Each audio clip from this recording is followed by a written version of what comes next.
জান্নাতুল ফেরদাউসের মেহমান হিসাবে কবুল করে নেন, আমিন। আপনারা যারা বাহিরে আছেন, রাস্তায় আছেন, তাদেরকে প্যান্ডেলে এসে বসার জন্য বিনীত আহ্বান জানাচ্ছি। আপনারা আমাকে একটু সহযোগিতা করবেন যেন আলোচনাটা আপনাদের সামনে উপস্থাপন করতে পারে ইনশাআল্লাহ। এই ধরনের মাজলিসে অংশগ্রহণ করলে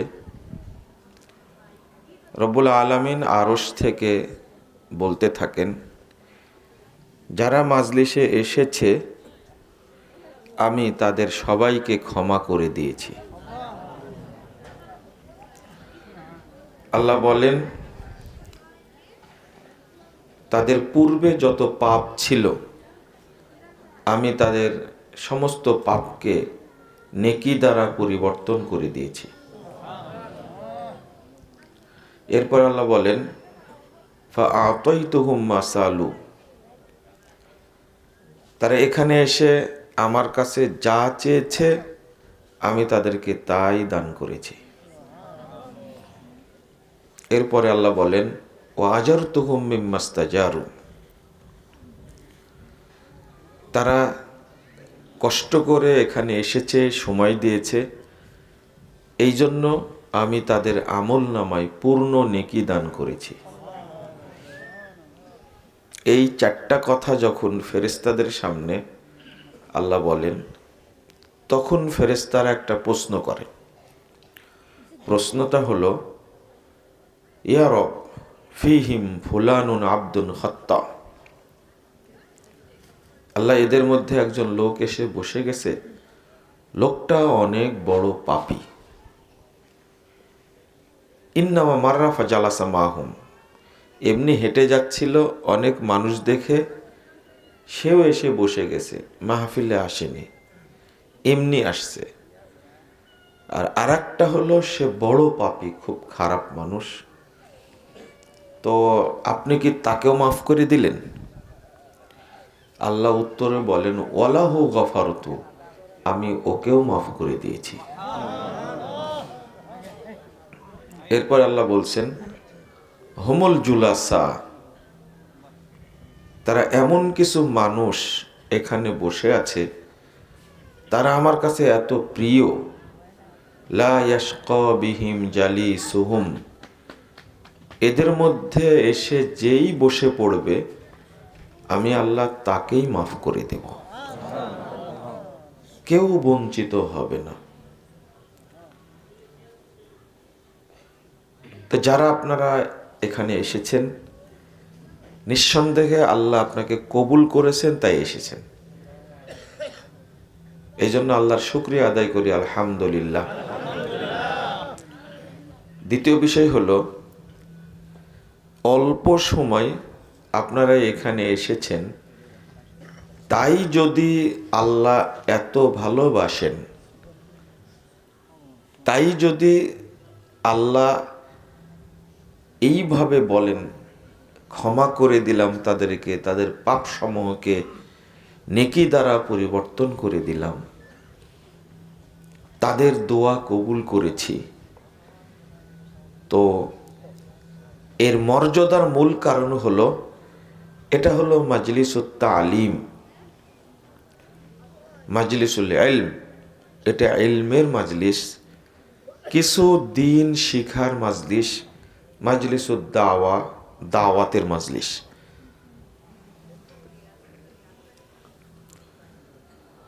আল্লাহর কাছে দিন শিক্ষাটা যে এত প্রিয়, এই হাদিসটা তার প্রমাণ, এত প্রিয়।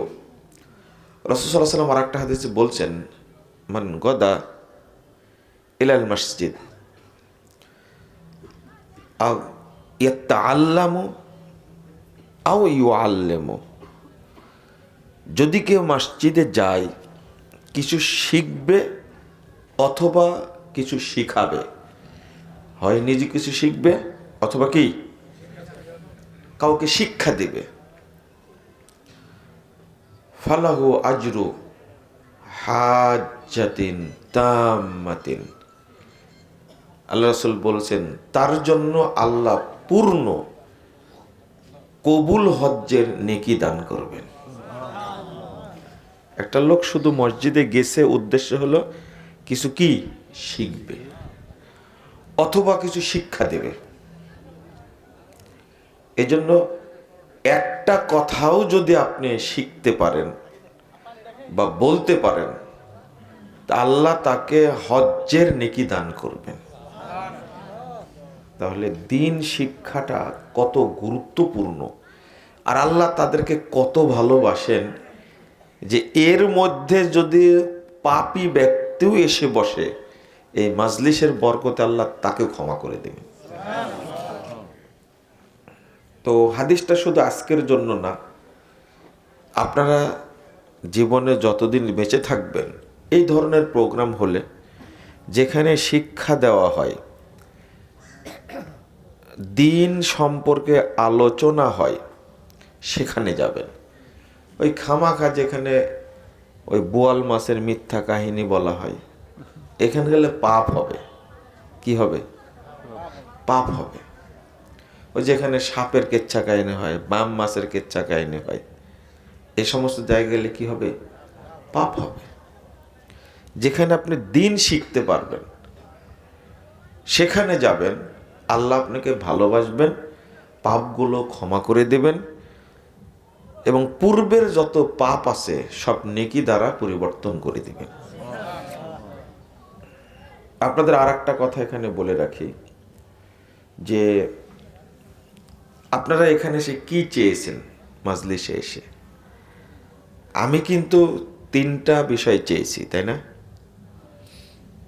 একটা বলেছি, আল্লাহ তুমি আমাদের সবাইকে ক্ষমা করে দাও, বলেছি।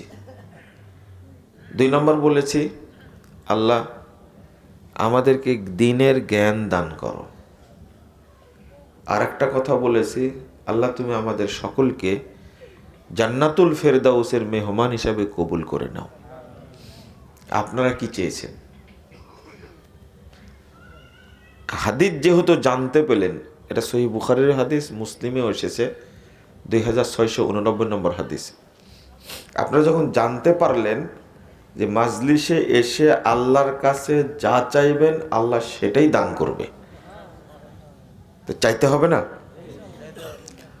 অন্তত একটা কথা বলবেন, আল্লাহ তুমি আমাকে জান্নাতের জন্য কবুল করে নাও।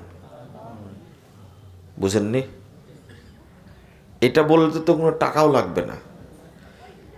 এই ছেলেরা,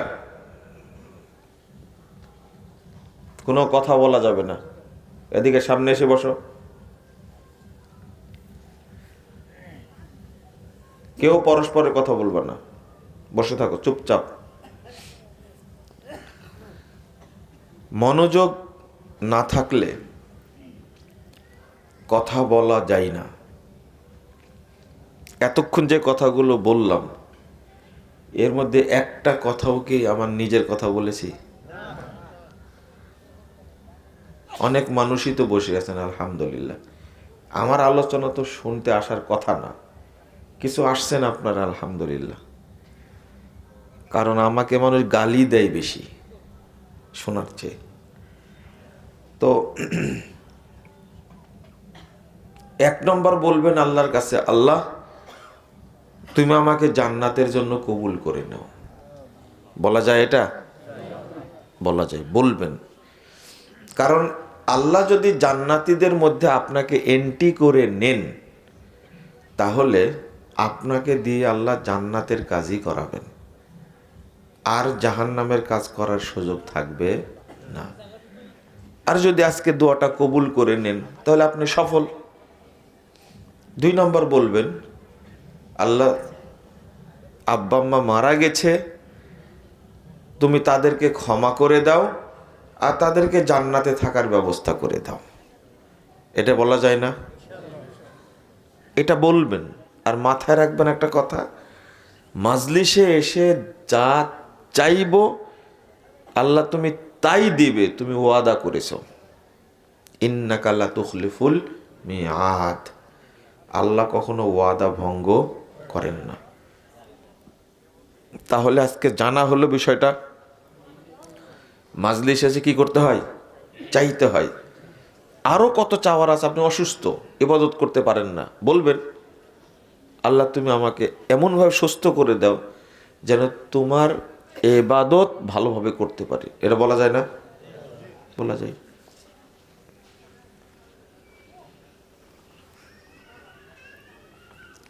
যে বিষয়টা নিয়ে আলোচনা করতে চেয়েছিলাম, চলেন সেই বিষয়টা একটু বোঝানোর চেষ্টা করি, বলি।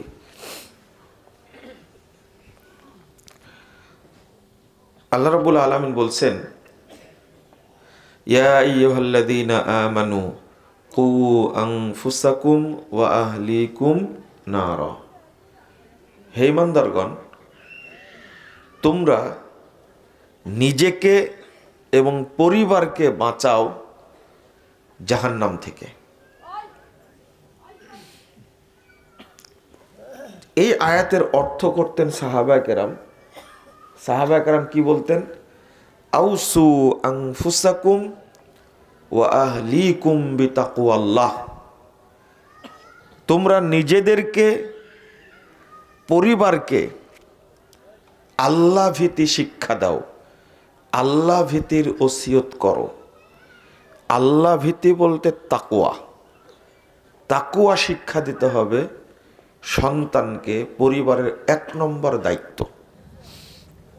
2 নম্বর, ওয়াদ্দিবুহুম, তাদেরকে আদব শিক্ষা দিতে হবে, আদব। 3 নম্বর, তাদেরকে সালাত শিক্ষা দিতে হবে। আল্লাহ বলছেন, ওয়ামুর আহলাকা বিসসালাহ ওয়াসতাবির আলাইহা। 132 নম্বর আয়াত, সূরা তহা। আল্লাহ বলছেন যে পরিবারকে সালাত শিক্ষা দাও, সালাতের নির্দেশ দাও, ওয়াসতাবির আলাইহা, আর তার উপরে তুমিও প্রতিষ্ঠিত থাকো, শক্তভাবে ধৈর্য সহ সালাতকে আদায় করো। এরপরে আল্লাহ বলছেন, লা নাসআলুকা রিজকা, আমরা তোমার কাছে রুজি চাই না, খাবার চাই না। নাহনু নারযুকুক, বরং আমরাই তোমাকে রুজি দান করি। আচ্ছা বলেন তো, সালাতের কথা বলতে গিয়ে আল্লাহ খাবারের কথা বললেন কেন? আমরা যারা আছি তারা সবাই দুনিয়াবি চিন্তা করতে গিয়ে সালাতকে ঢিলা করি, সালাতকে গুরুত্ব দেই না।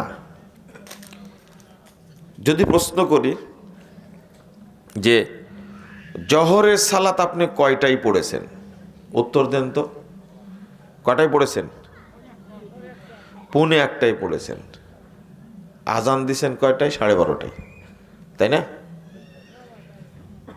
আচ্ছা, অথচ ওয়াক্ত হলেই আজান দিতে হবে। ওয়াক্ত হলে কি দিতে হবে? আজান দিতে হবে। সালাত আদায় করতে হবে টাইম মোতাবেক। আল্লাহ বলছেন 103 নম্বর আয়াত, সূরা নিসা, ইন্নাস সালাতা কানাত আলাল মুমিনিনা কিতাবাম মাওকুতা। নিশ্চয় মুমিনদের উপরে সালাতকে ফরজ করা হয়েছে নির্দিষ্ট ওয়াক্তে। নির্দিষ্ট ওয়াক্তে সালাত ফরজ করা হয়েছে। তো আপনি জহরের সালাতের টাইম হয়েছে 12টা 7 কি 8-এ, তাই না? আজান দিবেন 12টা 7-এ, 20 মিনিট পরে আপনি জামাত করবেন, এটাই শরীয়ত। কিন্তু আপনি জামাত করছেন 1টায় 1:30টায়। এর কারণটা হলো আপনি কাজকর্মের কারণে টাইমটা কি করে দিয়েছেন? পিছিয়ে দিয়েছেন, তাই না? তা মাগরিবের টাইমটা একটু পিছিয়ে দিলে হয় না? মনে করেন মাগরিবের সালাতের টাইম হয়েছে সূর্য ডুবার সাথে সাথে, তাই না? সূর্য ডুবে গেল, আজান দিয়ে দিলেন। তো এইটা একটু যদি 1 ঘন্টা পিছিয়ে দেওয়া হয়, তাহলে কি সমস্যা? কি সমস্যা? হ্যাঁ, টাইম নেম কে বলেছে? ও বেদাতিরা বলে। এটা আপনাদের কথা শুনছে, আপনারা বলেন।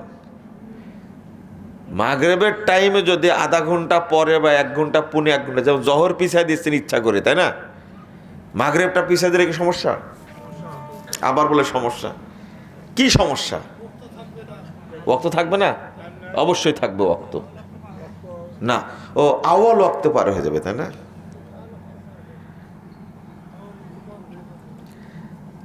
তাহলে 12টা 7-এ ওয়াক্ত হচ্ছে, 1টায় 1:30টায় সালাত পড়লে আউয়াল ওয়াক্ত থাকে তাহলে, তাই না?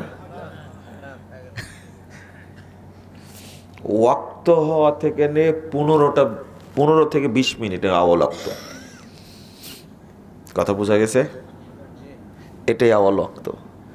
এর মধ্যেই সালাতটা পড়ে নিতে হবে। এশার টাইমে ওয়াক্তটা কি একটু ঢিলা করা যায়। মানে কতটুকু? 12টায় পড়বেন রাত 1টায়, কতটুকু ঢিলা করা যায়? আধা ঘন্টা। কত ঘন্টা? কি সুন্দর সুযোগ আপনার। যেহেতু এশার সালাত দেরি করে পড়া যায়, দোকানদারি করে 10টায় দোকান বন্ধ করে বাড়িতে যাবেন, খাওয়া দাওয়া করে ফ্রেশ হয়ে 12টার দিকে এশাটা পড়ে তারপরে কি ঘুমাবেন।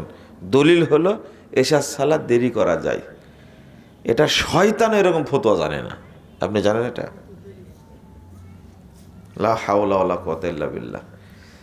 যদি ওয়াক্ত হয় 7টায়, আপনি 7:30টায় আজান দেবেন, 9টার মধ্যে জামাত করবেন, 8টার মধ্যে জামাত করবেন। কথা কি বোঝা গেছে? কত ঘন্টা হলে তাহলে? আধা ঘন্টা। এতটুকু ঢিলা করা যায়। তার অর্থ কি মানে 10টা বাজাবেন আপনি, 11টা বাজাবেন না। অথচ আমরা কাজকে এত গুরুত্ব দিই, অথচ আল্লাহ বলছেন কি জানেন? লা নাসআলুকা রিজকা। সালাতের কথা বলতে গিয়ে আল্লাহ বলছেন আমরা তোমার কাছে খাবার চাই না, নাহনু নারযুকুক, আমরাই তোমাকে খাবার দান করি। কে বলছেন? আল্লাহ। ইমাম ইবনে কাসির রাহিমাহুল্লাহ তিনি বলছেন, ইজা আকামতাস সালাহ, তুমি যখন সালাত পড়ে শেষ করবে, আতাকার রিজক মিন হাইসু লা তাহতাসিব, তোমার কাছে এমনভাবে অটো রুজি আসবে, কোথায় থেকে আল্লাহ রুজি দিবেন তুমি কল্পনাও করতে পারবে না। আগে সালাত পড়লেন, তারপরে আপনি রুজি। আল্লাহ বলছেন ফাইদা কুদিয়াতিস সালাহ ফান্তাশিরু ফিল আরদ ওয়াবতাগু মিন ফাদলিল্লাহ। আরেকটা কথা বলি, এই আয়াতের অর্থ হলো সালাত যখন শেষ হয়ে যাবে জমিনে নেমে পড়ো এবং আল্লাহর অনুগ্রহ খোঁজো। আমরা মসজিদে যখন যাই তখন কি বলি বলেন তো? মসজিদে ঢোকার সময় কি বলি? আল্লাহুম্মা ইফতাহ লি আবওয়াবা রাহমাতিক, বলি না? এটার অর্থ কি?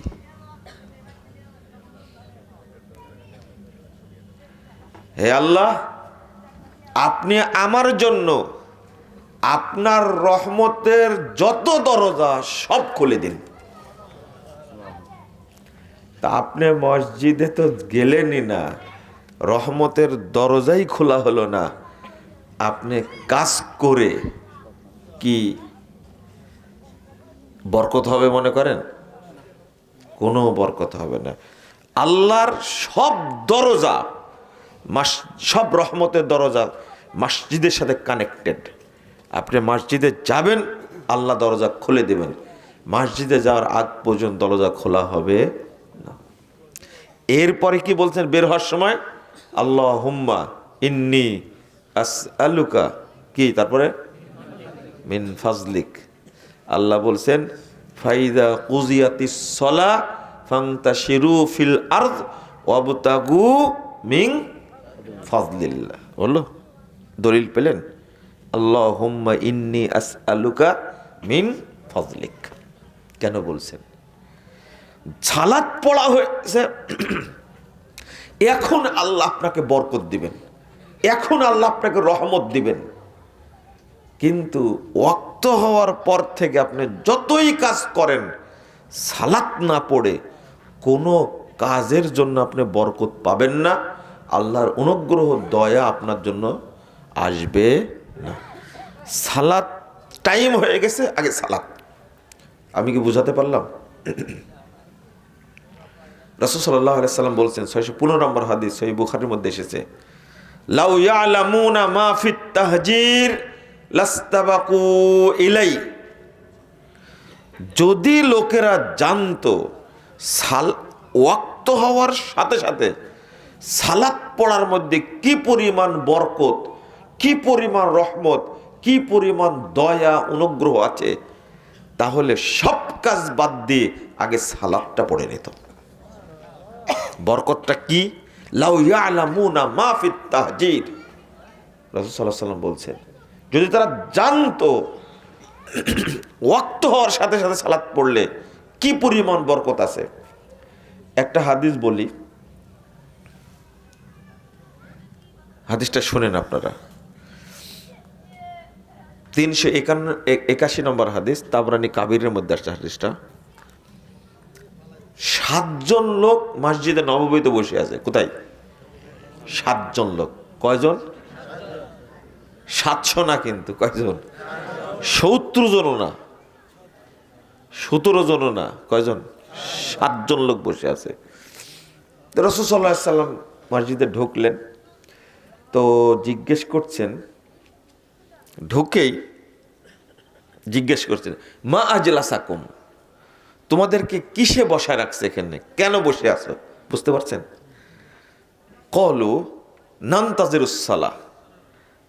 তারা বললেন, রাসূল সাল্লাল্লাহু আলাইহি সাল্লাম, আমরা সালাতের ওয়াক্তের জন্য অপেক্ষা করছি।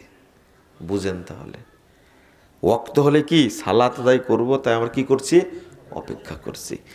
এই সালাতের জন্য অপেক্ষা করার যে এত নেকি, এত নেকি, অপেক্ষা করছেন তাই নেকি। তো রাসূল সাল্লাল্লাহু আলাইহি সাল্লাম কিছু বললেন না। একটু পরে রাসূল সাল্লাল্লাহু আলাইহি সাল্লাম তাদের দিকে ঘুরে বলছেন, হাল তাদরুনা মাজা ইয়াকুলু রব্বুকুম। আচ্ছা, তোমরা কি জানো তোমাদেরকে নিয়ে আল্লাহ কি বলছেন? লোক কয়জন? 7 জন।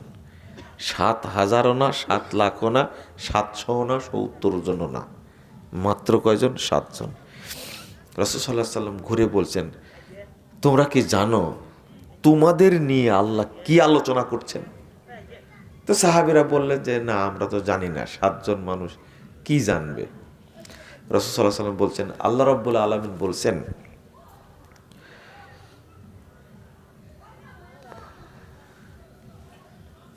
মান সাল্লা ওয়া হাফাজা আলাইহা, যে ব্যক্তি সালাত আদায় করে এবং ওয়াক্তের মধ্যে সালাতকে হেফাজত করে, তার জন্য ইন্দি লাহু আহাদুন, আমার কাছে তার জন্য আছে কি? অঙ্গীকার। আন উদখিলাহুল জান্নাহ, আমি তাকে জান্নাত দিব, এটা তার জন্য ওয়াদা করে রেখেছি। এগুলো 1 নম্বর। 7 জন ব্যক্তি বসে আছে, আল্লাহ তাদেরকে লক্ষ্য করে নবী মুহাম্মদ সাল্লাল্লাহু আলাইহি সাল্লামকে জানায় দিচ্ছেন, এরা ওয়াক্ত হলে সালাত পড়বে এই অপেক্ষায় আছে। আর আমিও ওয়াদা করে রেখেছি, যারা সালাতের হেফাজত করবে ওয়াক্তের মধ্যে, আল্লাহ রাব্বুল আলামিন তাকে কি দান করবেন? এটা আল্লাহর ওয়াদা। মানুষ হজ করলেও জান্নাতে যাবে, কিন্তু আল্লাহর ওয়াদা নাই। বুঝেন না কথা? মানুষ যাকাত দিলেও জান্নাতে যাবে, কিন্তু কি নাই? আল্লাহ বলেন না আমি জান্নাত দেব। কিন্তু আরেকটা হাদিস দেখেন, এটা তো ওয়াদা করলেন, আরেকটা হাদিস আসছে 430 নম্বর হাদিস, আবু দাউদের মধ্যে এসেছে। রাসূল সাল্লাল্লাহু আলাইহি সাল্লাম বলছেন, ক্বাল আল্লাহু তাবারাক ওয়া তাআলা, আল্লাহ তাআলা বরকতময়, তিনি বলছেন, ফারাস্তুলি উম্মতি খামসা সালাওয়াত, তোমার উম্মতের জন্য আমি 5 ওয়াক্ত সালাতকে ফরজ করেছি।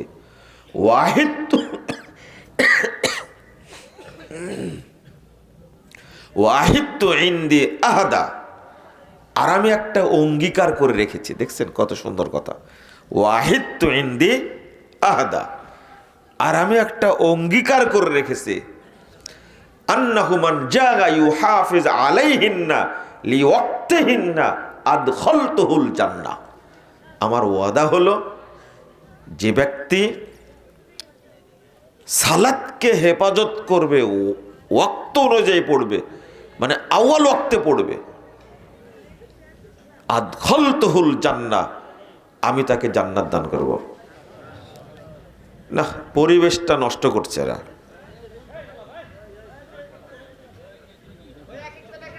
পিছনে কারা আছে? ভিতর ওই পাশে কারা আছে?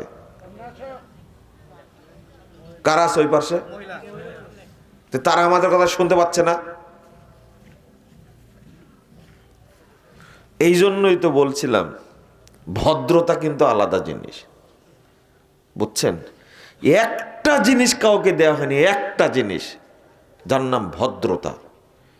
আল্লাহ তাকে যাবতীয় কল্যাণ থেকে বঞ্চিত করেছেন, ওর মধ্যে কোনো কল্যাণ নাই।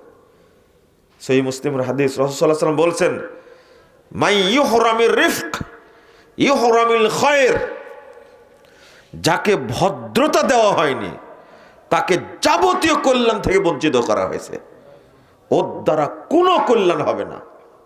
আপনি ভদ্রতা চিনেন?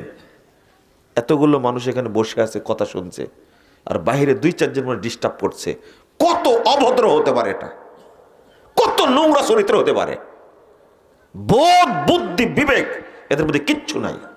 আল্লাহ কিচ্ছু দেননি তাদের মধ্যে, এটাই নিয়ম। আমি এর মাঝখানে একবার ধমক দিয়েছি, আবার বলেছি আপনারা আমাকে সহযোগিতা করেন। আমি আপনাদের হাসাতেও আসিনি, কাঁদাতেও আসিনি, কিছু কথা বলতে এসে যেন বুঝেন। রাসূল সাল্লাল্লাহু আলাইহি ওয়াসাল্লাম বলছেন, 97 নম্বর হাদিস সহিহ বুখারীর মধ্যে এসেছে, যদি বাড়িতে কোনো চাকরানি থাকে, কাজের মহিলাও থাকে, আল্লাহ রাসূল বলছেন, ফাআদ্দাবাহা ফাআহসানা তা'দিবাহা ওয়া আল্লামাহা ফাআহসানা তা'লিমাহা, কাজের মহিলা থাকলেও তাকে সুন্দর শিষ্টাচার, আদব শিক্ষা দিতে হবে। আরে এলেম পড়ে, বহু বড় বড় শিক্ষিত মানুষ আছে, কিন্তু তাদের মধ্যে কোনো ভদ্রতা নাই, কোনো কল্যাণও নাই তাদের মধ্যে। এই জন্য শরীয়ত বলেছে আগে আদব শিক্ষা দাও। রাসূল সাল্লাল্লাহু আলাইহি ওয়াসাল্লাম বলেছেন স্পষ্ট, মান উতিয়া হাদ্দাহু মিনার রিফক ফাকাদ উতিয়া হাজ্জাহু মিন খায়রিদ দুনিয়া ওয়াল আখিরাহ। রাসূল সাল্লাল্লাহু আলাইহি ওয়াসাল্লাম বলেছেন, তাকে ভদ্রতার অংশ দেওয়া হয়েছে, তাকে দুনিয়ার যাবতীয় কল্যাণ, পরকালের যাবতীয় কল্যাণ দান করা হয়েছে।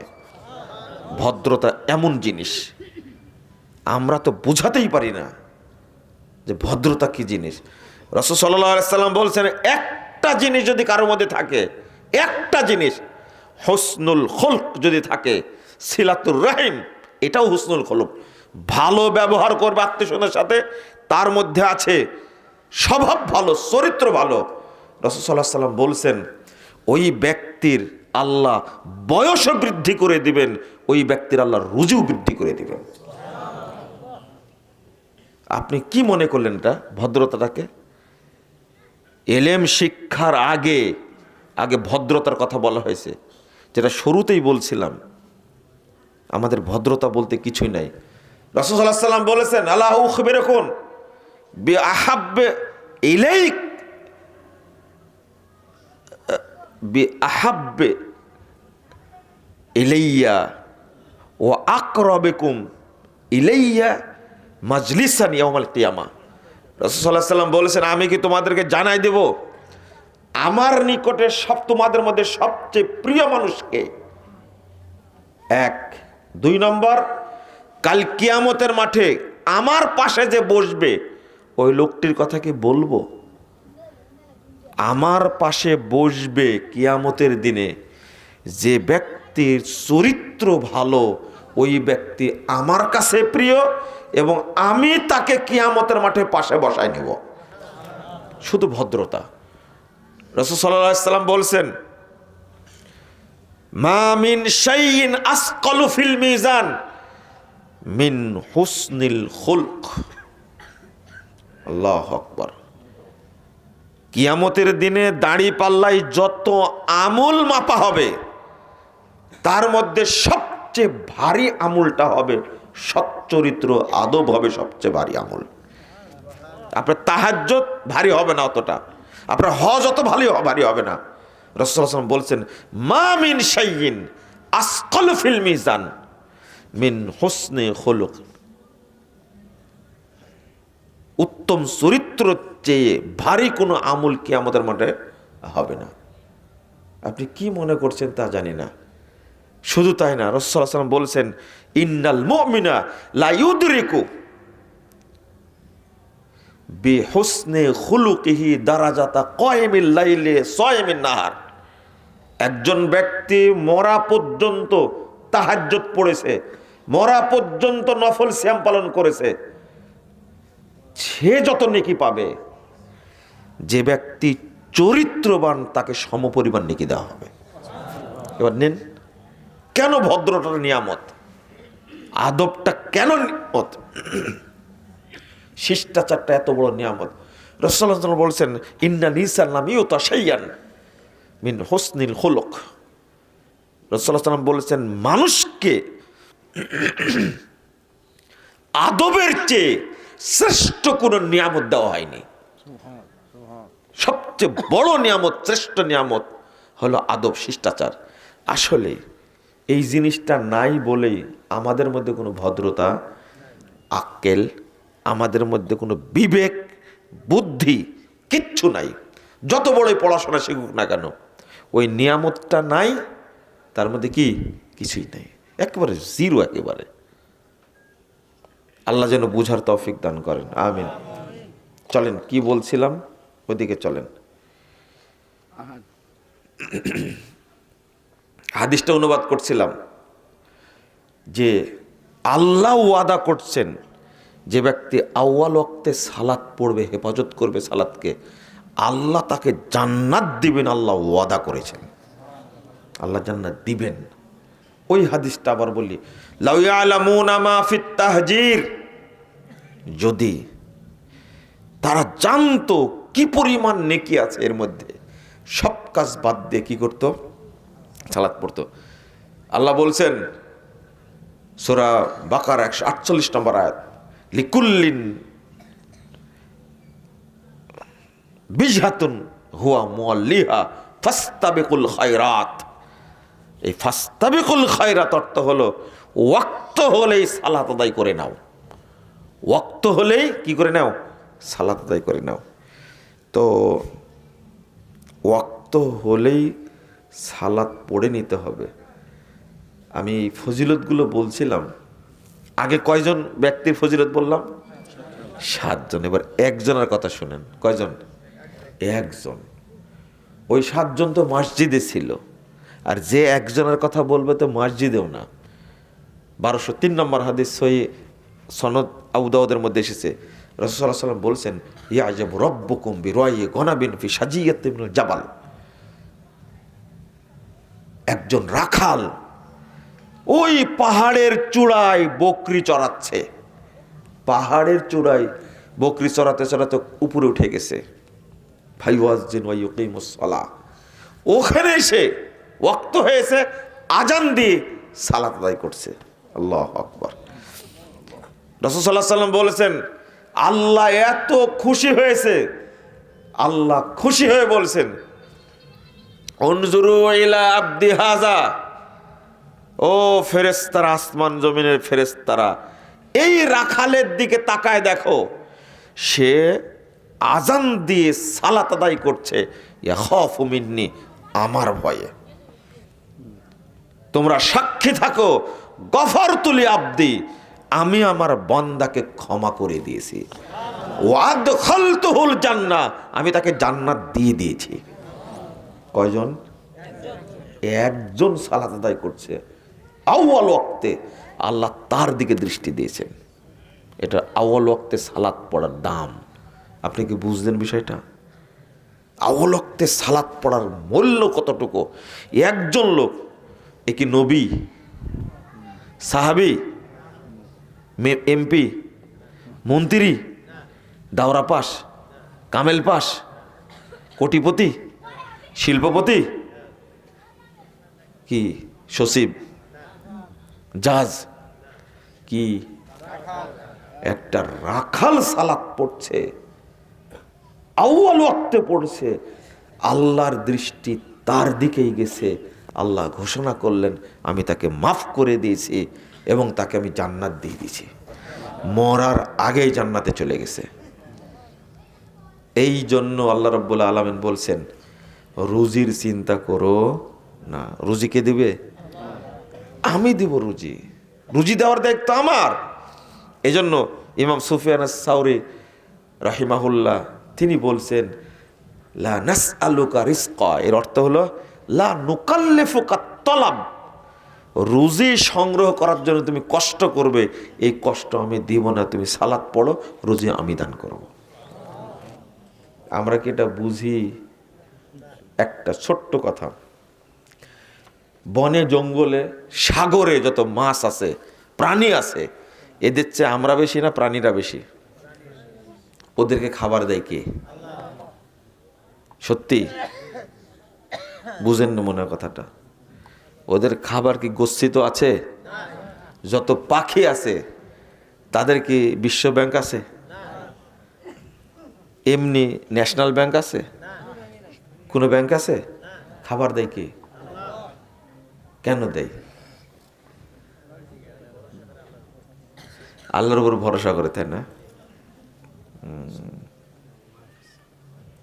বুঝেন তাহলে এদেরকে কেন খাবার দেয়? বিশাল বড় বড় হাতি, তাই না? কয়জনের খাবার খায় একবারে? কোনো প্রাণী না খেয়ে মারা যায় না। সাগরে যত বড় বড় মাছ থাকে, একটা জলহস্তির যত খাবার লাগে, ও কই পায়? দেয় কে? আল্লাহ দেয়। কেন দেয় জানেন? এরা মুনাফেক না। এরা কি না?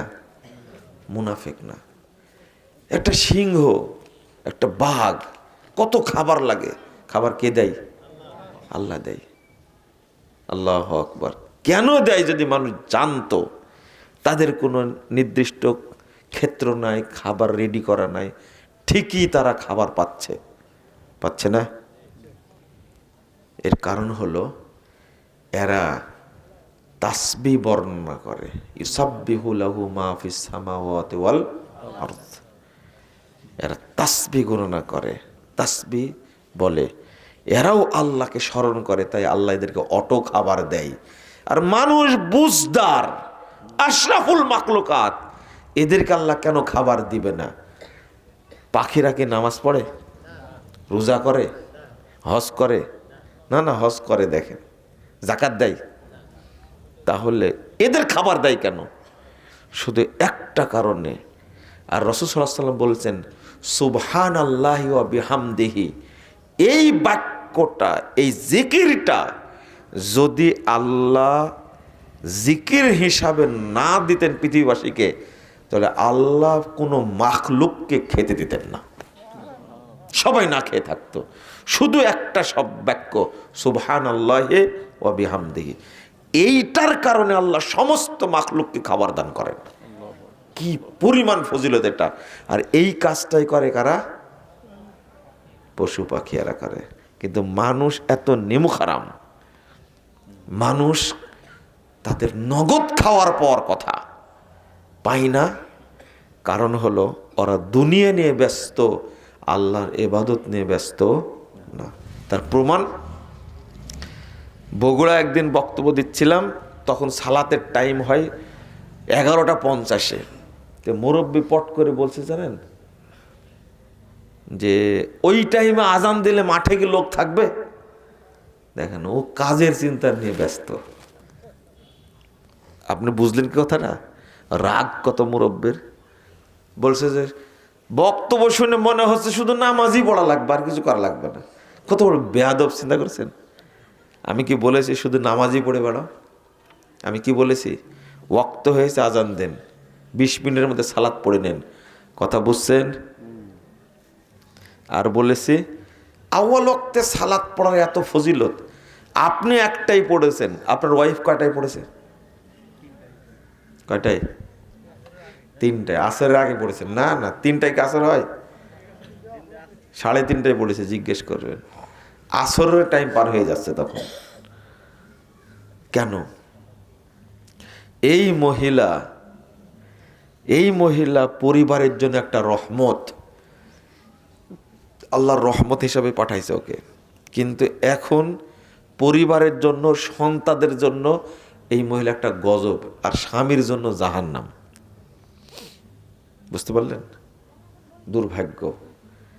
আমরা এই বাড়িয়ালিকে ঠিক করতে পারিনি বলেই সন্তান মদখোর হয়েছে, সন্তান বেনামাজি হয়েছে, সন্তান সন্ত্রাসী হয়েছে। বুঝেন না মনে, তাই না? সন্তান খারাপ হয়েছে। এই বাচ্চাগুলো যে কেন জন্ম দিল সে নিজেও জানে না। এক ওয়াক্ত নামাজ তো পড়েই না, অথচ এই মহিলাটার মধ্যে আল্লাহ যে এত বরকত রাখছেন, আপনি হতবাক হয়ে যাবেন, ভাবতেই পারবেন না। রাসূল সাল্লাল্লাহু আলাইহি ওয়াসাল্লাম বলছেন, 2354 নম্বর হাদিস তাবরানী কাবিরের মধ্যে এসেছে, তাব্বাল লিয-যাহাবি ওয়াল ফিজ্জা, স্বর্ণের খনি রূপার খনি ধ্বংস হয়ে যাক। তাব্বাল লিয-যাহাবি ওয়াল ফিজ্জা, স্বর্ণের খনি রূপার খনি ধ্বংস হয়ে যাক। তাব্বাল লিয-যাহাবি ওয়াল ফিজ্জা, কয়বার বললেন? 3 বার। সাহাবীরা ভয় পেয়ে গেলেন যে স্বর্ণ রূপাই তো মূল সম্পদ, এটাই যদি ধ্বংস হয়ে যায়। ক্বালু ইয়া রাসূলুল্লাহ আইয়ুল মাল নাত্তাখিযুহু, আল রাসূল, তাহলে কোন সম্পদ আমরা গচ্ছিত রাখবো যদি স্বর্ণ রূপার ব্যাপারে বদদুয়া করেন? রাসূল সাল্লাল্লাহু আলাইহি ওয়াসাল্লাম বলছেন, লিয়াত্তাখিয আহাদুকুম যাওজাতান সালিহা, তোমরা বাড়িতে একটা নেককার স্ত্রী রেখে দাও, এটাই হলো স্বর্ণের খনি, এটাই হলো রূপার খনি, এটাই হলো বরকতের খনি। নেককার স্ত্রী, অথচ নামাজই পড়ে না। বুঝেননি কথা? কি সর্বনাশটা করেছেন! যারা বিয়ে করেছেন তারা ফেঁসে গেছেন, এখন ঝুলছেন, আর যারা করেননি বক্তব্য তাদের কাজে লাগতে পারে।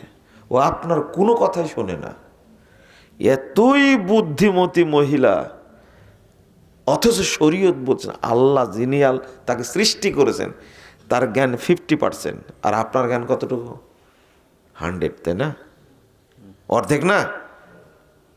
কিন্তু ভাব দেখাবে পৃথিবীর সবচেয়ে আমি ভালো জানি। ও স্বামীকে বলদ ভাবে। বলদ বুঝেন? বলদ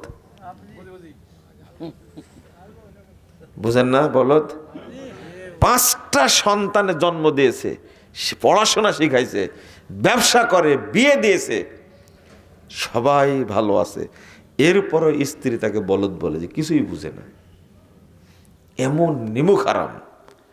আল্লাহ এদেরকে হেদায়েত দান করুক, বলেন আমিন। চলেন, রাগ করবেন না, আমি মহিলার কথাই বলছি। কেন বাচ্চাটারও খারাপ হলো? এই বাচ্চার মধ্যে কেন আদব নাই? এর মূল দোষ হলো মা 1 নম্বর, 2 নম্বর বাপ। হাদিসে আসছে, এই 2টার কথাই আসছে। চলেন, রাসূল সাল্লাল্লাহু আলাইহি ওয়াসাল্লাম বলছেন, মিন সাআদাতি ইবনে আদম আল মারআতুস সালিহা, একজন পুরুষের সৌভাগ্যের প্রতীক হলো নেককার স্ত্রী। না জাহান্নামের প্রতীক হয়েছে? এখন বলেন তো, আপনি কি দাবি করতে পারেন? আল্লাহ রাসূল বলছেন, মিন সাআদাতি ইবনে আদম, আদম সন্তানের সৌভাগ্যের প্রতীক হলো মহিলা, ওই স্ত্রী, নেককার স্ত্রী, আল মারআতুস সালিহা, লা ইলাহা ইল্লাল্লাহ। রাসূল সাল্লাল্লাহু আলাইহি ওয়াসাল্লাম বলছেন, আযামুন নিসায়ে বারাকা আইসারুহুন্না মাউনা, ওই মহিলা সবচেয়ে বেশি বরকতপূর্ণ, ওই মহিলাদের মধ্যে বরকত বেশি আছে যে মহিলার চাহিদাই নাই, খুব কম চাহিদা, অথচ আপনি যাকে পুষছেন 30 বছর যাবত ওর চাহিদার শেষ নাই। মাঝে মাঝেই বলে, কি বলে জানেন, ওই বিয়ের সময় একটা শাড়ি দিছ, আর কিছু দিছ? সব বাড়ি থেকে নিয়ে আসছে আমি, বলে না? এমন কোন মহিলা কি পাওয়া যাবে তার চাহিদা নাই? ও বলবে আমার বোনের হাজবেন্ড কত কি করলো, বাড়ি করলো, গাড়ি করলো, আর তুমি কিছুই করতে পারলে না, তোমার জন্ম নেওয়া ঠিক হয়নি। হায় হায় হায়, এমন বলা বলে স্বামীকে, বুঝতে পারলেন? আমরা এমন লোক, আমাদের কাছে ফোন দিয়ে যখন মহিলারা অভিযোগ করে, এমন এমন কথা বলে, প্রশ্ন করে, বলতেও হাসি লাগে, শুনতেও খারাপ লাগে। বুঝেন না কথা? একজন পুরুষ মানুষ ফোন দিয়ে জিজ্ঞেস করছে কি জানেন, আচ্ছা আমিও চাই স্বামী স্ত্রী দুজনে জান্নাতে যাব, কিন্তু একটা প্রশ্ন, জান্নাতে যাওয়ার পরেও কি এই দুনিয়ার মতো আচরণ করবে? এই যে বললাম, আপনি হাসবেন। আমি বললাম যে এই প্রশ্ন আপনার মাথায় আসলো কি করে?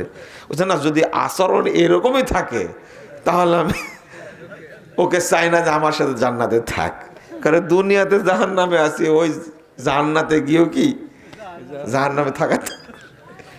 আচ্ছা, এরকম কি প্রশ্ন আসে বলেন তো দেখি? তাহলে কি অত্যাচার করে আপনি চিন্তা করেন। এইভাবেই বলছে, জান্নাতে গেলেও কি এরকম আচরণ করবে? চিন্তা করেন। কোরআন হাদিস বলে কি জানেন, বলে যে 95% পুরুষ নারী দ্বারা নির্যাতিত, কিন্তু পুরুষ নির্যাতন নামে কোনো আইনই বাংলাদেশে নেই, সব কি নারী নির্যাতন, তাই না? এই আইন চলবে না, বুঝতে পারলেন? রাখেন, এটাও রাখেন, পুরুষ নির্যাতন, মনে হচ্ছে এরা ফেরেশতা। আসলে কোরআন হাদিসে এরকমই বলা হয়েছে। স্ত্রী মানেই কেমন হবে, বুঝতে পারলেন? যে হাদিসটা বললাম না, এ তো কোরআন হাদিসের কথা। এগুলো আল্লাহ বলছেন, ওমিন আয়াতিহি আন খালাকালাকুম মিন আনফুসিকুম আজওয়াজা লিতাসকুনু ইলাইহা। আল্লাহ বলছেন, এটা স্ত্রী না, এটা আল্লাহর নিদর্শন। কি মূল্য দিছে শরীয়ত তাকে, আল্লাহর নিদর্শন এটা। আল্লাহ তোমাদের জন্য তৈরি করেছে লিতাসকুনু ইলাইহা, যেন তোমরা তার কাছে গিয়ে প্রশান্তি পাও, আদর, যত্ন, প্রেম, ভালোবাসা পাও। এর সম্ভাবনা নাই। আর তখনই আপনি বুঝবেন যখন দেখছেন যে স্ত্রীর অত্যাচারে বাড়িতে টিকতে পারছেন না, বাড়িতে যেতে ইচ্ছা করে না, সেই দিন থেকে বুঝবেন এই বাড়িতে কোনো বরকত নাজিল হবে না, বরকত বন্ধ হয়ে গেছে। হ্যাঁ, বাচ্চা কাচ্চা হয়েছে, হবে, কিন্তু একটাও নামাজ পড়বে না, হতে পারে না, একটাও দিনী এলেম শিক্ষা করবে না, অথবা শিক্ষা অর্জন করবে, বড় বড় চোর হবে। কি হবে? চোর, বোঝেন? চোর। লা ইলাহা ইল্লাল্লাহ। নাম দিয়েছে, 5টা সন্তান জন্ম দিয়েছে, 5টাই PhD ডিগ্রি লাভ করেছে, কেউ ডাক্তার, কেউ ইঞ্জিনিয়ার, কেউ সচিব ইত্যাদি, বিদেশে আছে। নাম দিয়েছে রত্নগর্ভা, মায়ের নাম কি? রত্নগর্ভা, বুঝতে পারলেন? অথচ এই বাচ্চাগুলো অধিকাংশই চোর হয়েছে। বুঝেননি? কেন বলছি? এই উচ্চ শিক্ষা অর্জন করে, ওই দেখেন আজকে হিসাব দিয়েছে, হ্যাঁ, 620টা বাড়ি করেছে এ দেশের টাকা চুরি করে, বুঝতে পারছেন? তো এইটা কি এর মা ওকে জন্ম দিয়ে ভুল করেনি? এই দেশের টাকা চুরি করে চলে গেছে, আর দেশে কোনোদিন আসতেও পারবে না। এখন জব্দ করে দিয়েছে সবগুলো, ভিক্ষা করে খাবে। তো এই সন্তান বানায় কি লাভ? শুধু একটা উদাহরণ দেন, মেট্রো রেল তৈরি করতে যত টাকা খরচ করেছে, অন্তত 10টা তৈরি করা যেত। কয়টা? তাও কি শেষ হয়েছে? তাও শেষ হয়নি। আগামীতে যারা ক্ষমতায় আসবে তারাও চুরি করবে। সন্দেহ আছে আপনার? যদি আপনার সন্দেহ থাকে, আপনার মানুষই না, আপনাকে মানুষই মনে করি না, কথা বুঝতে পারলেন? আপনার যদি সন্দেহ থাকে এই ব্যাপারে, একটা মূলনীতি বলে দিই, মনে রাখবেন। রাসূল সাল্লাল্লাহু আলাইহি সাল্লাম বলছেন, মান ইউরিদিল্লাহু বিহি খায়রা ইউফাক্কিহু ফিদ্দীন। ৭১ নম্বর হাদিস সহিহ বুখারী। আল্লাহ যার কল্যাণ চান তাকে আল্লাহ দ্বীনের জ্ঞান দান করেন। যার মধ্যে দ্বীনি জ্ঞান নাই, ওর দ্বারা দেশ উপকৃত হতেই পারে না, প্রশ্নই আসে না। আপনি বলবেন যে কি বলেন, এত রাস্তাঘাট তৈরি করেছে। হ্যাঁ করেছে তো। একটা বাড়ি তৈরি করতে খরচ হবে 50 লাখ টাকা, ও আপনার কাছ থেকে টাকা নিচ্ছে 1.5 কোটি টাকা। কি খুব কল্যাণ আছে না তার মধ্যে? এই ইঞ্জিনিয়ার না জানোয়ার বলেন দেখে এবার। তাহলে কিসের কল্যাণ আছে? আপনি কি বুঝলেন? ওর দ্বীনি জ্ঞান থাকলে এত খারাপ কাজ করতে পারতো না, প্রশ্ন আসে না। তো আমি বলতে চাচ্ছি যে যে বাচ্চাগুলো তৈরি করেছে মা, নিজে তো পদক নিল রত্নগর্ভা, কিন্তু যেগুলো পয়দা করেছে এগুলো কি বলেন? আস্তাগফিরুল্লাহ, আস্তাগফিরুল্লাহ। তৈরি করেছে ডায়মন্ড, তাই বলতেছে কি ব্ল্যাক। আস্তাগফিরুল্লাহ, আস্তাগফিরুল্লাহ, নাউজুবিল্লাহ, নাউজুবিল্লাহ। আর বলছে গর্বের সাথে আমার ছেলে ইঞ্জিনিয়ার। যে ইঞ্জিনিয়ার পদ্মা সেতুতে স্বাক্ষর করেছে 50,000 কোটি টাকা, খরচ হওয়ার কথা ছিল 20,000 কোটি টাকা, এই 30,000 কোটি টাকা মারছে। ওকে সন্তান বলেন আপনি? ওটা কুলাঙ্গার একটাও, দেশকে বিক্রি করে দিছে। আগামীতে যারা আসবে তারাও বিক্রি করবে। যারা এখন ক্ষমতায় আছে তারা তো উসমান হাদির খুনিকেই ধরতে পারেনি। এরা চলে যাক, বুঝতে পারবেন কি ক্ষতিটা করেছে। বুঝেননি? এক ফখরুদ্দিন যে সূত্র দিয়ে গেছে, এই সূত্রতে 17 বছর চালাইছে। বুঝছেন না ফখরুদ্দিন কি করে গেছিল? বুঝতে পারছেন দেখি? তাকে বুঝবেন আমাদের বক্তব্য। আমরা যে জায়গা মতো হিট করে সহ্য হয় না। ফখরুদ্দিন সূত্র দিয়ে গেল কিভাবে রাষ্ট্র চালাতে হবে। ফখরুদ্দিন, মঈনুদ্দিন, ইয়াজউদ্দিন, 3 উদ্দিন গোষ্ঠী শেষ করে দিয়েছে। 17 বছর চালাইছে ওইভাবেই। এরা যে সূত্র দিচ্ছে, বর্তমান যারা চালাচ্ছে, বলছে কি জানেন? নির্বাচন 5 বছরের, গণভোট 100 বছরের। কে কে বাঁচবেন এখানে 100 বছর? আর হাত তোলেন। তাহলে 100 বছরের মাথায় যেটা ঘটবে সেটা কবর থেকে জানতে পারবেন ইনশাআল্লাহ। তার আগে জানার সুযোগ নাই। কি অকামটা যে করেছে এরা জুলাই সনদের নামে। ইসলামের গোষ্ঠী রাখবে না, ওরা সেই কাজ করেছে। জুলাই সনদে কোনো জায়গাতে আল্লাহ শব্দটাও নাই, ইসলাম শব্দটাও নাই। আপনি কি জানেন এটা? বিসমিল্লাহও নাই। আছে? ওকে থাকলেই বাকি, না থাকলেই বাকি। ওই জন্য বলছে গণভোট 100 বছরের। যা করে গেছে বুঝতে পারবেন। তো এরা কারা? এরাই তো আপনার সন্তান, যাকে আপনি পয়দা করেছেন, তাই না? যে মা, মায়ের কথা তো বলছিলাম, তাই না? এই মা কেমন হওয়ার দরকার? হওয়ার দরকার হাজারার মতো মা। কার মতো? হাজারা। হাজারা ছিলেন কে? কার মা? কার মা? কি জিনিস আল্লাহ তৈরি করেছিলেন তাকে। একটা চাকরানি একটা মেয়ে, তার মধ্যে আল্লাহ এত বরকত রাখছিলেন। তার পেট থেকে হলো ইসমাইল আলাইহিস সালাতু ওয়াস সালাম। আর তার গুণে জমজম জান্নাতি পানি, তাই না? জান্নাতি পানি ছাড়া এতদিন টিকতো না। জান্নাতি পানি, মাকামে ইব্রাহিম, হাজারে আসওয়াদ, আরাফা, মিনা, মুজদালেফা, জামারা, সাফা মারওয়া, সবগুলো হলো তাদের জন্য আল্লাহর পক্ষ থেকে নিয়ামত। কি জিনিস! আল্লাহ বলছেন এইগুলো বিশ্ববাসীর জন্য আমি আমূলের জন্য নিদর্শন হিসাবে ছেড়ে দিয়েছি। এইরকম মা দরকার। আচ্ছা, ইমাম বুখারীর মাও তো মা ছিল, তাই না? ইমাম বুখারী জন্ম দিলেন কি করে? ইমাম আহমদ বিন হাম্বল রাহিমাহুল্লাহর মা মহিলা না, না পুরুষ? ইমাম মালিকের মা, তারাও তো সন্তান জন্ম দিছে, কিন্তু আমাদের মায়েরা জন্ম দিতে পারে না কেন? এর মধ্যে এত বরকত আছে, কিন্তু এই বরকতটা কাজে লাগাই না। বরকত কোন দিন উঠে গেছে, কোন দিন উঠে গেল? আল্লাহ রাসূল আর একটা হাদিসে বলছেন, ইন্নাদ দুনিয়া কুল্লাহা মাতা, সারা পৃথিবীটাই সম্পদ। ও খৈরু মাতাইদ দুনিয়া আল মারাতুস সালেহা, আর তার মধ্যে সর্বশ্রেষ্ঠ সম্পদ হলো নেককার স্ত্রী।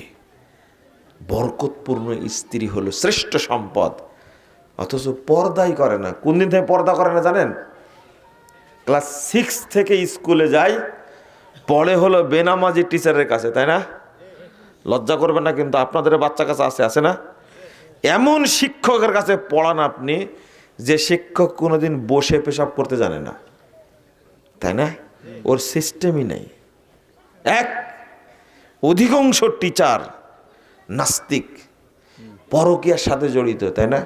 ছাত্রীর সাথে প্রেম করে, নাউজুবিল্লাহ আস্তাগফিরুল্লাহ, বেনামাজি। এই হায়ানেদের কাছে পড়ান, অথচ যদি কোনো মহিলার চেহারা একবার কোনো পুরুষ দেখে, ইচ্ছা করে কোনো মহিলা পুরুষকে দেখালো ইচ্ছা করে, ওর মধ্যে কোনো বরকত আর থাকবে না। কারণ ওর উপরে আল্লাহ লানত করেন। কি করেন? লানত করেন। খুব সাবধান। এই জন্য তো মহিলা সাহাবীদের গল্পে পাওয়া যায়, তার গলার আওয়াজ, চেহারাতে দেখা দূরের কথা, গলার আওয়াজই কেউ শোনেনি, এইরকম একটা অবস্থা। আমাদের জন্য দুর্ভাগ্যের বিষয় হলো, বড় দুর্ভাগ্যের বিষয় হলো, আমরা আমাদের বাড়িয়ালিকে ওইভাবে তৈরি করতে পারিনি, আগে থেকে নষ্ট হয়ে গেছে। রাসূল সাল্লাল্লাহু আলাইহি সাল্লাম বলছেন যে এমন মহিলা যদি দেখো পোশাক পরা কিন্তু উলঙ্গ, পোশাক পরা কিন্তু উলঙ্গ, তার শরীর দেখা যায়, তার শরীরের অঙ্গ প্রত্যঙ্গ বোঝা যায়, রাসূল সাল্লাল্লাহু আলাইহি সাল্লাম বলছেন ইলআনুহুন্না, ইলআনুহুন্না, তোমরা তাদের বিরুদ্ধে অভিশাপ দাও, ফাইন্নাহুন্না মালুনাত, তারা অভিশপ্ত। তাদেরকে অভিশাপ করে কে? আল্লাহ। অভিশাপ দেন কে? ফেরেশতারা। অভিশাপ হলো নেক বান্দাদের। জটিল ব্যাপার একটা। যদি আপনার মধ্যে বরকত না থাকে, আপনি কোন দিন উলঙ্গ হয়ে বের হয়েছেন, ওই দিনই পুরুষরা দেখে নিয়েছে আপনাকে।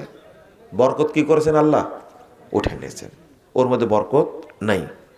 কারণ যার উপরে আল্লাহ নালত করেন, তার মধ্যে কি আল্লাহর বরকত থাকতে পারে? না না না। যার জন্য ফেরেশতারা লানত করে, আর আল্লাহ রাসূল আমাদেরকে বলছেন ইলআনুহুন্না, তোমরা তাদের জন্য লানত করো। যখনই দেখবেন এইরকম মহিলা পেট পিট দেখা যাচ্ছে, পর্দা করে না, বলবেন আল্লাহ একে তুমি ধ্বংস করে দাও। এটা স্পষ্ট হাদিস, মুসনাদ আহমদের হাদিস, ৭০৮৩ নম্বর হাদিস। আপনি যাবেন কোথায়? ইলআনুহুন্না, তাদের বিরুদ্ধে তোমার বদদোয়া করো। এই জন্য তো বহু মহিলা উলঙ্গ সিনেমা করেছে, নাটক করেছে, ঘুরে বেড়াইছে। আল্লাহ তার উপরে এমন গজব নাজিল করেছে, ভিক্ষা করে খাওয়ারও তার কোনো অবস্থা এখন নাই। শেষে দেহ ব্যবসার জন্য পতিতালয়ে গেছে, সেখানেও তার রুজি হয়নি। অবশেষে সে রাস্তায় পড়ে মারা গেছে, পত্রিকায় আসছে, ওর কেউ খোঁজ নিতে যায়নি। কেন এমন হয়? ওই এক রাতের 5 লাখ টাকা নিছে গান করে, টাকা গেল কোথায়? একজন বাংলাদেশের প্রভাবশালী শিল্পী গান করেছে, অসুস্থ হয়েছে, টাকা পয়সা নাই, স্ত্রী গেছে প্রধানমন্ত্রীর কাছে, আপনাদের হযরত হাসিনার কাছে গেছে। যাওয়ার পরে বলছে আমার স্বামীর অবস্থা, 10 লাখ টাকা দিছে, সিঙ্গাপুরে গেছে চিকিৎসার জন্য, ওখানে মরে গেছে। এত টাকা কোথায় রাখলো? বুঝেন না মনে হয়, তাই না? এক বুড়া ছিল, বদের হাড্ডি, ছবি নাটক টাটক করতে করতে মারা গেছে, শেষ বয়সের খাবারও ছিল না। কি কারণে জানেন? অভিশাপ। কার অভিশাপ? আল্লাহর পক্ষ থেকে। ফেরেশতা কি 1-2টা আছে মনে করেন? 1-2টা ফেরেশতা শুধু বায়তুল মামুরে সালাত আদায় করে প্রতিদিন কত একবার গেলে আর একবার আসতে পারে কেউ? তাহলে কিয়ামত পর্যন্ত কত ফেরেশতা আছে, এত ফেরেশতার বদদোয়া পেলে ও তো ন্যাংটা হয়ে মরবে ইনশাআল্লাহ। এখনো যারা আছে তাদের জন্য আমাদের পক্ষতে বদদোয়া। যারা নাটক সিনেমা করে ফেসবুকের মাধ্যমে, ইউটিউবের মাধ্যমে গোটা দেশের মুমিনদেরকে, মুসলিমদেরকে, ছাত্র ছাত্রী, যুবক যুবতী, তরুণ তরুণীকে পথভ্রষ্ট করছে, খারাপ করছে, আল্লাহ তুমি তাদের উপরে গজব নাজিল করো, আমিন বলেন। কোনো সুযোগ নাই, ওর বন্ধ করাই লাগবে। আল্লাহ নবী বলছেন গজব দাও। আজকে বিশ্ববিদ্যালয়ের মহিলারা কত খারাপ হয়ে গেছে, সি সি সি সি, নাউজুবিল্লাহ, আস্তাগফিরুল্লাহ, ওইগুলো বলার দরকার নাই। অথচ আল্লাহ এই জাতির মধ্যে কত বরকত রাখছেন। শোনেন, মা খাদিজা রাদিয়াল্লাহু আনহা নাম শুনছেন? এই মহিলা সবচেয়ে ধনাঢ্য মহিলা, সবচেয়ে সম্ভ্রান্ত পরিবারের মহিলা, সবচেয়ে দামি একজন মহিলা। সেই মহিলাকে রাসূল সাল্লাল্লাহু আলাইহি সাল্লাম বলছেন, একদিন জিবরিল আমিন বলছেন যে ওই যে আতাতকা খাদিজা ওমা হুই ইনাউন ফিহি তোয়ামুন আও শারাবুন আও ইদাম, ওই যে খাদিজা আসতেছে দেখা যাচ্ছে, আসলে আপনি বলবেন তার কাছে একটা পাত্র আছে, এই পাত্রের মধ্যে হয় খাবার আছে, না হলে পানি আছে, না হলে কি আছে, তরকারি আছে। দেখেন জিবরিলও গায়েব জানে না, বুঝেন না কথা? ওই পাত্রের মধ্যে কি আছে কে জানে না? আর আপনার মরা পীর নাকি গায়েব জানে। কত বড় হারাম ঘর, চিন্তা করেন। জিবরিল আমিন বলছেন যে তার হাতে একটা পাত্র দেখতে পাচ্ছে, এই পাত্রের মধ্যে হয় পানি আছে, না হলে কি খাবার আছে, না হলে কি আছে, তরকারি আছে, নিয়ে আসছে আপনার কাছে। আসলে আপনি বলবেন আল্লাহ তাকে সালাম জানিয়েছেন, সুবহানাল্লাহ। এই মহিলা না, তা আমার পক্ষ থেকে সালাম দেন। চিন্তা করেন আল্লাহ তাকে কত সম্মান দিয়েছেন। আর এই মহিলা, বাড়িতে যে মহিলা পুষেন, এর যে এত দাম জানেন আল্লাহর কাছে। ও যখন দোয়া করবে মহিলা সাথে সাথে কবুল হয়ে যাবে, এক সেকেন্ড দেরি করে না। আপনি জানেন যে নেককার হয়, বিপদে পড়লে দূর থেকে, বাড়িতে এরকম নেককার মহিলা থাকলে ফোন দিবেন, একটু বিপদ আছে দোয়া করো। কথা কি বুঝেননি? আপনি বলছেন যে কি মর্যাদা বাড়ালেন, তাই বলে দোয়া চাইতে হবে তার কাছে? হ্যাঁ, ওই মহিলা তো বাংলাদেশে না, আপনি পাবেন কোথায়? বুঝেননি? শেখ একজন প্রশ্ন করেছে, আপনারা যে বউকে মারার কথা বলেন, তা আল্লাহর নবী কি বউকে মারছেন? কথা বুঝেননি? কত দুষ্টু চিন্তা করেছেন আপনি। আল্লাহ এদের হেদায়েত দান করুন। আমি বললাম যে আল্লাহ নবী বউকে মারবেন কেন? তার বউগুলো কি আপনার মতো ছিল? তো এটা আপনি কি উত্তর দিলেন? আল্লাহর নবীর ওয়াইফরা আমাদের মা, তাদেরকে মারবেন কেন? আপনার মতো কি খান্নাস নাকি? ডাইরেক্ট এটার প্রশ্ন হলে বলেন তো দেখি। আমি বললাম ও না, যেহেতু আপনারা বলছেন বউকে মারাও যেতে পারে, তালাক দিবেন কেন আগেই? বুঝছেন, আমি একটা বক্তব্য বলেছি তো, মহিলা খুব রেগে গেছে। কি বলেছি জানেন? কথা না শুনলে আগে পিটাবেন, তালাক দিবেন কেন? তালাক কি অত সোজা? বুঝেন না কথা? ও আমার জীবন খাইছে, যৌবন খাইছে, আমাকে কি আর বললাম না, তো আমার সংসার খাইছে। ও ঝামেলাগুলো তালাক দিয়ে দেন। পুরুষ হলেন আপনি, আগে নসিহত করবেন কিছুদিন, 2 তারপরে বাপকে জানাবেন, 3 শুনলো না এমন পিটনি দিবেন, দিয়ে মেডিকেলে ভর্তি করবেন। কোথায় ভর্তি করে বাপকে ফোন দিবেন যে মেডিকেলে ভর্তি করেছে, দেখাশোনার জন্য লোক পাঠান, আমার সংসার আছে, এখানে থাকতে পারবো না। কথা বুঝতে পারলেন? সোজা করে দেবেন। তো মহিলা আমাকে প্রশ্ন করছে, কেমন মহিলা চিন্তা করেন, আল্লাহর নবীকে ওয়াইফদেরকে মারছে। আমি বললাম যে নবী সাল্লাল্লাহু আলাইহি সাল্লাম মারবেন কেন? তার ওয়াইফরা কি আপনার মতো ছিল নাকি? এক বাক্যে কি হয়ে গেছে, সোজা হয়ে গেছে। আপনি ওরকম হন, মারাবার লাগবে কেন? বুঝেননি কথা? আর আলেমরা বউকে মারে কোনোদিন? হ্যাঁ, আপনি মনে হয় আলেমরা খারাপ বউ পায়, এদের পাশে জিজ্ঞেস করেন, টাঙ্গাইলি জিজ্ঞেস করেন। শোনেন, এটা নিয়ামত মনে করুন, বড় নিয়ামত, কিন্তু আপনি চয়েস করতে কি করেছেন? চয়েসেই ভুল হয়েছে। আপনি ভালো ছেলের বিয়ে করেছেন কাকে? করটিয়া কলেজে পড়ে এমন খান্নাস, তাকে বিয়ে করেছেন। ও তো পর্দা তো দূরের কথা, ও বুরকা উড়না তো দূরের কথা, ও জামাই পরেনি, ফতুয়া পরে ঘুরেছে। ও আপনার বাড়িতে আসলে ভালোভাবে চলবে? আপনি কে বললো এটা? আপনার এলাকায় কি তাল গাছে নারিকেল হয় নাকি? হয়? তো এটা চিন্তা করলেন কি করে ওর দ্বারা ভালো কিছু হবে? চয়েস করতে ভুল করেছেন আপনি। আল্লাহ এত দাম দিয়েছেন মহিলাদেরকে, কিন্তু দামটা আমরা রাখতে পারিনি আমরা রাখতে। আমরা বুঝিনি জিনিসটা। আল্লাহ যেন আমাদের বুঝার তৌফিক দান করেন। আপনারা রাগ করছেন মনে হয়, তাই না? করেন, রাগ করেন, আবার আপত্তি নাই, রাগ করতেই পারেন। আমি আপনাদের নসিহত যেটা করছিলাম, পরিবারকে কি করবেন? প্রথম শিক্ষা দেবেন কি? আদব, না তাকওয়া। প্রথম কি? তাকওয়া। 2 নম্বর কি? আদব। 3 নম্বর সালাত। একটা মায়ের সবচেয়ে গুরুত্বপূর্ণ কাজ হলো 24 ঘন্টা খেয়াল রাখে ঠিক মতো সালাতটা পড়ছে কিনা। বলবে, ইসমাইল কোথায় গেছো? সালাতের টাইম হয়ে গেছে, আগে সালাত, যাও মসজিদে যাও, আজান দাও। কথা কি বুঝতে পারলেন? ইব্রাহিম, এই কোথায় গেছো? সালাতের টাইম হয়ে গেছে। টাইম হয়ে গেলে আর বাচ্চাকে বাড়িতে রাখা যাবে না, যাও আব্বু মসজিদে যাও, না হলে আল্লাহর রহমতের দরজা আমাদের জন্য খুলবে না। কথা কি বুঝতে পারছেন?